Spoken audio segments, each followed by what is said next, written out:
تغییر راوستی وه چې هغه مطلب یو د دونو حالاتو ته هغه ودرېدو.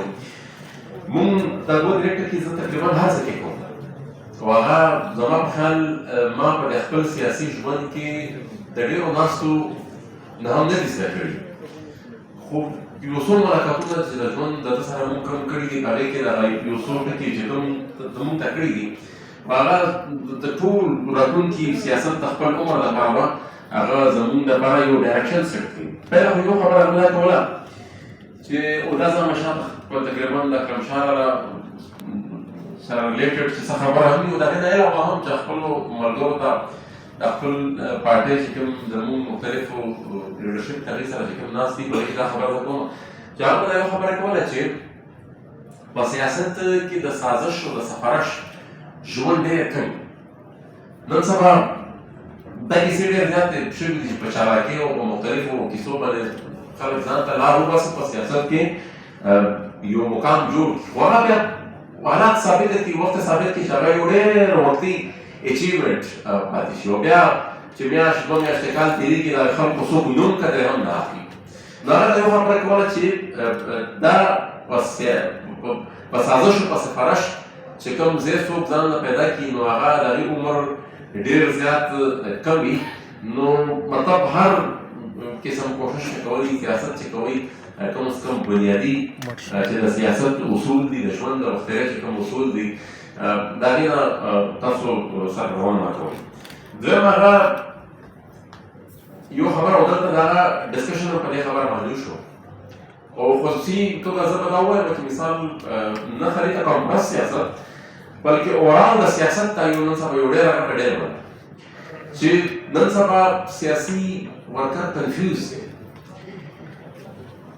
ورکر نه زه به دا وایم چې لیډرشپ هم کنفیوز دی. نو چې لیډر ته پته نه وي چې دا کیسه داسې او راتلونکي وخت کې مطلب زمونږ د سیاسي ګوند یا د تحریک مرام څه دی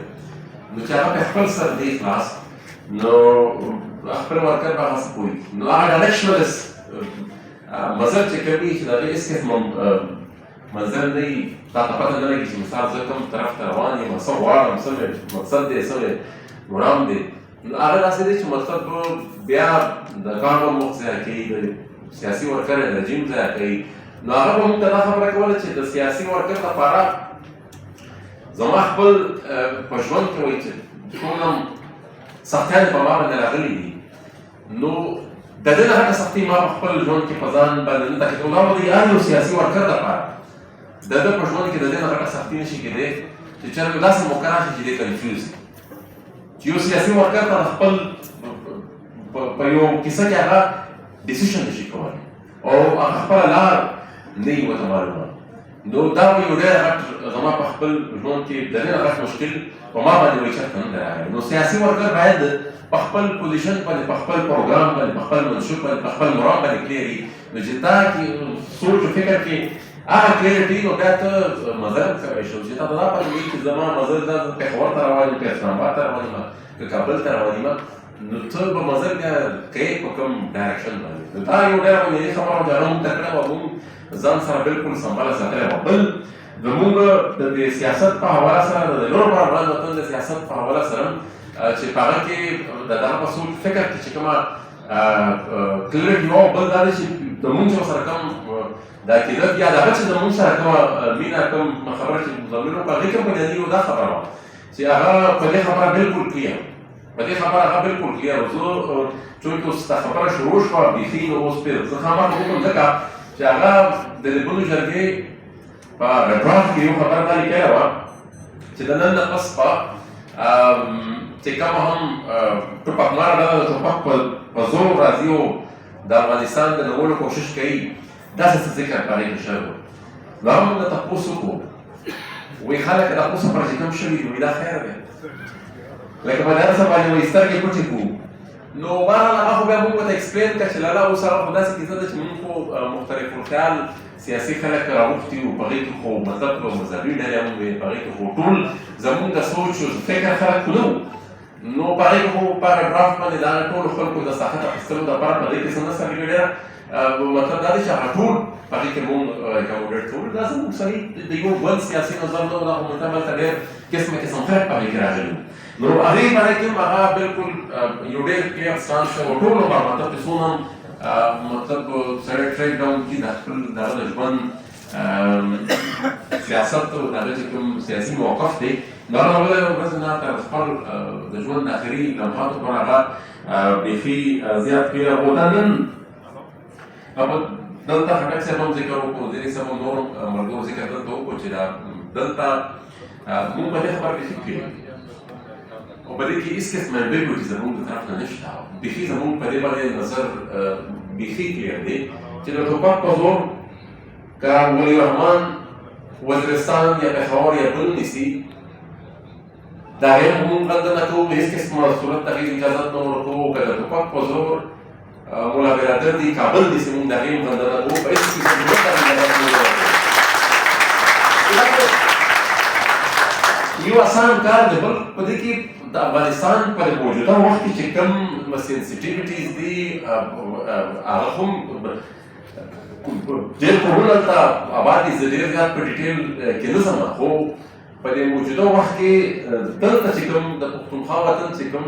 سیاسي قیادت دی هغوی ته د ډېر زیات د حکومت نه د کار اخیستو ضرورت دی او مثال قدم په قدم د هر یو سیاسي اقدام او د هر یو سیاسي ناستې نه مخکې سل ځله په دې ټول خبره باندې سوچ پکار دی چې مثال په دې پښتونخوا وطن کې به د دې ریپرکشنز څه دي یا په افغانستان باندې به د دې موجوده حالاتو ریپرکشنز څه یو وطن آلریډي مثال یو ټوپکماره ډله راغلی دا هلته په یوه علاقه باندې قبضه کړې دا خلک یې یرغمال کړي دي نو د هغه خلکو د احساساتو سره منظمه په خپل سوچ متغیر لوبې نه دي کول پکار نو کم از کم چې هر یو اقدام هر یو عمل دلته پرسون چې کوم کمبر سیاسي قیادت دی هغې ته نور د سوچ او د حکمت نه کار اخیستل پکار دي زموږ سوچ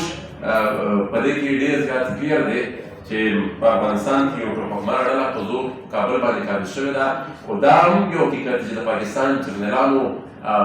په مرسته او د دې په ډایرکشن هلته هغې قابض شوې ده ځکه خو د هلته دومره پروتوکول ورته میلاوېږي که نو څه فرق دی مثال بیا خو تاسو ورشئ ولي رحمان مسعود ته او د نور چې ټي پي کوم لیډرشپ دی بیا هغوی ته هم دا پروتوکول ورکوي چې تاسو دلته سټیټ پروتوکول هغوی ته ورکوئ او مطلب دا وزیر خارجه هم ورسره میلاوېږي نور مطلب د سټیټ پروتوکول دې نه زیات نور څه وي که په رسمیت ته نه دی پېژندلی خو نوره پېژندل د دې نه زیات نور څه وي چې مطلب هغه چې کوم بنیادي پریریکوزټس دي د سټیټ پروتوکول هغه ټول ته هغوی له ورکوي نو دا مطلب دا بنیادي مسله ټوله دا ده چې د دې کلیرټي چې تر څو پر نه راځي نو تر هغه وخته پورې زما په خیال